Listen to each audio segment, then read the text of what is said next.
शुक्रवार राजधानी दिल्ली में अरविंद केजरीवाल पर हुए हमले के बाद से आम आदमी पार्टी लगातार भारतीय जनता पार्टी पर हमलावर नजर आ रही है। आम आदमी पार्टी का कहना है कि जो हमला अरविंद केजरीवाल पर हुआ वो भारतीय जनता पार्टी के गुंडों द्वारा किया गया और बीजेपी कहीं ना कहीं आम आदमी पार्टी के राष्ट्रीय संयोजक और दिल्ली के पूर्व मुख्यमंत्री अरविंद केजरीवाल की जान लेना चाहती है। जान उनकी कहीं ना कहीं खतरे में है। इस तरीके की बात कहकर के अरविंद केजरीवाल पर हुए हमले के बाद से बीजेपी पर कहीं ना कहीं आम आदमी पार्टी का कानून व्यवस्था को लेकर भी बड़े सवाल उठ रहे हैं। अब इस पूरे मामले को लेकर के दिल्ली के अंदर राजनीति तेज हो गई है। आम आदमी पार्टी जहां इस हमले को संयोजित तौर पर भाजपा की विधानसभा चुनाव से पहले हार की बौखलाहट बता रहे हैं, तो वहीं भारतीय जनता पार्टी और कांग्रेस इस पूरे मामले पर आम आदमी पार्टी किस तरीके से सहानुभूति वाला कार्ड खेलने की कोशिश कर रही है, ये बात कही जा रही है। क्या कुछ कांग्रेस और बीजेपी की तरफ से इस पूरे मामले में कहा गया है वो मैं आपको बताऊंगी, लेकिन उससे पहले हमारे चैनल को सब्सक्राइब कर लीजिए, साथ ही इस वीडियो को लाइक एंड शेयर कर दीजिए। नमस्कार, 4 PM दिल्ली देख रहे हैं आप और मैं हूं आपके साथ शाहीन खान। दरअसल दिल्ली के अंदर ये पहली बार नहीं है जब आम आदमी पार्टी ने इस तरीके की बात कही हो कि अरविंद केजरीवाल की जान खतरे में है। तो अब किस तरीके से कांग्रेस उस पूरे मुद्दे को देख रही है, कांग्रेस ने इस हमले को कैसे देखा है, वो मैं आपको बताती हूँ। दिल्ली कांग्रेस प्रदेश के अध्यक्ष देवेंद्र यादव ने साफ तौर पर कहीं ना कहीं इस हमले को दिल्ली के अंदर जो 11 सालों से आम आदमी पार्टी की सरकार दिल्ली के अंदर है उसमें किस तरीके से दिल्ली की जनता की नजरअंदाजी की जा रही है, जो दिल्ली की समस्या उनको अनदेखी की जा रही है, उसी का गुस्सा जनता की तरफ से निकाला गया। इस तरीके की बात कांग्रेस की तरफ से कही जा रही है। क्या कुछ देवेंद्र यादव कह रहे हैं मैं आपको बताती हूँ। देखिए, वो कह रहे हैं केजरीवाल सरकार द्वारा पिछले 11 वर्षों में जनता की अनदेखी व उनके प्रति निष्क्रियता के कारण आम आदमी पार्टी के प्रति जनता का मोह भंग हो चुका है और विकासपुरी में भीड़ द्वारा अरविंद केजरीवाल पर हमला, जो अरविंद केजरीवाल के साथ घटना हुई, आम आदमी पार्टी ने हमला करार देकर के एक बार फिर जनता से सहानुभूति बटोरने वाला इवेंट बनाकर पेश किया है। यानी साफ तौर पर कह रहे हैं कि जनता से सहानुभूति बटोरना चाहती है आम आदमी पार्टी और एक तरीके से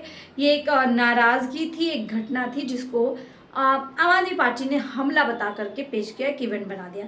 प्रदेश अध्यक्ष ने कहा कि अरविंद केजरीवाल, मनीष सिसोदिया सहित आम आदमी पार्टी के नेताओं का भ्रष्टाचार सबके सामने है कि इन्होंने अपने काम सिद्ध करने के अलावा कुछ नहीं किया। ये बात देवेंद्र यादव कह रहे हैं। आगे देवेंद्र यादव कह रहे हैं कि अरविंद केजरीवाल और उनके विधायक द्वारा निकाली जा रही पद यात्राओं या चुनावी कार्यक्रमों में जनता सामने आकर इनका विरोध कर रहे हैं, क्योंकि केजरीवाल ने जो विरोध कर रही है, क्योंकि केजरीवाल ना पूरी हो रही सकने वाली योजनाओं की चर्चा तो कर रहे हैं, लेकिन 11 वर्षों में दिल्ली 50 वर्ष पीछे पहुंच गई है। ये बात कांग्रेस अध्यक्ष देवेंद्र यादव ने कहा है कि जिस तरीके से 11 साल के अंदर दिल्ली के अंदर काम हुए हैं उससे 50 साल पीछे दिल्ली पहुंच चुकी है। यानी कि कांग्रेस के राज में जो काम हुए थे, शीला दीक्षित के राज में जो काम हुए थे, वो कहीं आगे ले जाने वाले काम दिल्ली के अंदर हुए थे। वो कह रहे हैं कि दिल्ली की आम आदमी पार्टी के पास दिल्ली की जनता के सवालों के जवाब नहीं है, इसीलिए इस तरीके की मनगढ़ंत कहानियां बताई जा रही है। साथ ही कह रहे हैं, उन्होंने कहा कि दिल्ली की जनता पूरी तरह समझ चुकी है कि अरविंद केजरीवाल चुनावों से पहले खोखले वादे करके वोट तो हासिल कर लेते हैं, परंतु जनता की मूलभूत सुविधाओं पर अगले 5 वर्ष तक कोई ध्यान नहीं देते हैं। ये बात आगे कही जा रही है। और देखिए और क्या कुछ कह रहे हैं कि दिल्ली की सत्ता के लिए आम आदमी पार्टी और भाजपा में चल रहा आपसी द्वंद्व दिल्ली की जनता अच्छी तरह समझ चुकी है और एक दूसरे पर आरोप प्रत्यारोप की ओछी राजनीति से जनता भी तंग आ चुकी है, क्योंकि केंद्र और राज्य के दोनों सत्ता दल राजधानी में वायु और जल प्रदूषण, बिजली दरों में बढ़ोतरी, गंदा पानी, जल भराव, बदहाल सड़कें, शिक्षा, स्वास्थ्य व्यवस्था, पेंशन, राशन, नालों जहां झुग्गी वहीं मकान, अनधिकृत कॉलोनियां, पुनर्वास कॉलोनियां, झुग्गी झोपड़ी मूलभूत समस्याओं के निदान के लिए कोई काम नहीं कर रहे, यानी दोनों पर ही हमला कांग्रेस की तरफ से किया जा रहा है। क्योंकि जाहिर सी बात है, दिल्ली के अंदर बीजेपी के 7 सांसद है और केंद्र में बीजेपी की सरकार बैठी हुई है, तो वहीं दिल्ली के अंदर आम आदमी पार्टी की सरकार है। तो ऐसे में कहीं ना कहीं दिल्ली की जनता के लिए दोनों जवाबदेह बनते हैं, इस तरीके की बात कह रहे हैं। और आगे कह रहे हैं कि दिल्ली सरकार की सत्ता पर आसीन आम आदमी पार्टी के मुखिया अरविंद केजरीवाल ने स्वयंभू वाली नीति और दिल्ली छोड़ दूसरे राज्यों में राजनीति के प्रसार में व्यस्त रहने के कारण राजधानी का इंफ्रास्ट्रक्चर पूरी तरह से ध्वस्त कर दिया है। ये बात की जा रही है, शराब नीति का भी वो जिक्र कर रहे हैं। ऐसे में बड़ा सवाल उठ रहे हैं, सवाल भी पूछ रहे हैं कि मैं आम आदमी पार्टी से पूछना चाहता हूं कि पदयात्रा के दौरान जब केजरीवाल के इर्द गिर्द आपके कार्यकर्ता रहते हैं तो कैसे कोई उन पर हमला कर सकता है? तो क्या आम आदमी पार्टी के गिरते ग्राफ को देखते हुए, जनता से सहानुभूति को देखते हुए, सहानुभूति लेने के लिए आम आदमी पार्टी ने षड्यंत्र किया है? ये पूरा मामला जो है उन्होंने बनाया, घटनाक्रम को जो है पूरा अटैक, हमला का जो है नाम दे रहे हैं। ये बात की गई है। देखिए, कांग्रेस की तरफ से बड़ा आरोप लगाया जा रहा है कि पूरी तरीके से यहाँ पर सहानुभूति लूटने का काम आम आदमी पार्टी की सरकार और अरविंद केजरीवाल कर रहे हैं। ये आरोप लगातार दिल्ली के अंदर आपके ऊपर लगते रहे। तो वही देखिए, वीरेंद्र सचदेवा भी इस पूरे हमले को लेकर के कह रहे हैं कि जनता अगर पूछे सवाल तो क्यों परेशान है केजरीवाल। आज विकासपुरी में, यानी कि जो विकासपुरी में घटना हुई थी, वहां की स्थानीय जनता केजरीवाल से सिर्फ पानी की समस्या की शिकायत करने गई थी। उन्होंने केजरीवाल और उनके विधायक को वहीं गंदा पानी पीने को कहा, जिस गंदे पानी को केजरीवाल ने पूरे दिल्ली वाले को पीने पर मजबूर कर दिया। इस बात पर अरविंद केजरीवाल को गुस्सा आ गया और अपनी आदत के मुताबिक इस पूरे घटनाक्रम को हमला करार दे दिया। केजरीवाल जी, आपने दिल्ली को सड़क, बिजली और पानी के नाम पर ठगा और लूटा है। साथ ही कह रहे हैं, आप और आपके विधायकों के काले कारनामे किसी से छिपे नहीं है। आज जब दिल्ली की जनता आपसे सवाल पूछ रही है तो उससे बीजेपी का हमला बताकर अपनी खींच मत उतारो। और साथ ही कह रहे हैं, आपको जवाब देना ही पड़ेगा कि आपने दिल्ली की जनता के साथ ये धोखा क्यों किया। दूसरी तरफ वो कह रहे हैं, अरविंद केजरीवाल की झूठे दावों की पोल खुल गई है कि जिसके चलते अब वे ध्यान भटकाने के लिए अपने ऊपर हमले का मुद्दा उठा रहे हैं।